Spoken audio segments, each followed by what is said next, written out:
አርሰናል ይላል ባርሴሎና ይላል ተጫዋችና ክለብ ይቆጥራል ለምን ያላዳ ልጅ ነው አሰልጥኗል የሶሃባ ስም አንድም አያውቅም ያልሐምዱን ትርጉም አያውቅም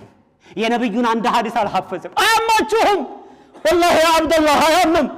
እነዚህ ምናቸው የማይታወቅ እነሱ ስንትናት በወርቅ ቤታቸው ሊገነባ ደርሷል የኔና አንተ ወንድም ሰርቶ 100-200 ብር ቆጥቦ ለእናትና አባቱ ልብስ ገዝቶ ዱዓ እንደማስደረግ ማንቸስተር ቸልሲ 5 ሰዓት 6 ሰዓት ስለነሱ ይጨነቃል ስለነሱ ያጠናል ምንም ቦታ ላይ የለም እኮ ወስደውታል እኮ እነዛ የለም ተቆጣጥረውታል ያ አብደላህ እህቶቻችን ልጆቻችን እስኪ ተመልከቷቸው ዛሬ ሰልጥነው እናት ቤት እየጠረገች እናት ልብስ እያገበች እናት የቤት ስራ እየሰራች ለግ ቲክቶከር አይናት ቲክቶከር ለመሆን ነው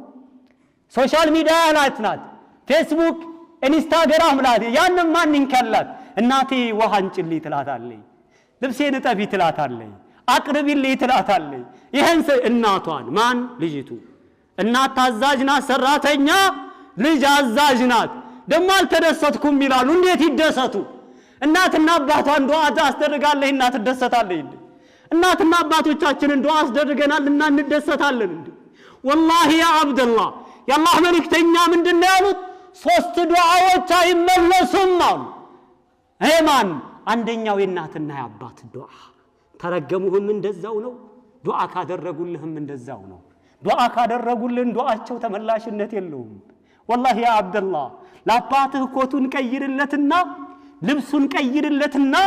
ጫማውን ቀይርለትና አባቴ ዱዓ አድርግልኝ በለው አባቴ የከፋኝ ነው በለው አባቴ መደሰት ፈልጋለሁ በለው አባቴ መክበር ፈልጋለሁ ዱዓ አድርግልኝ በለው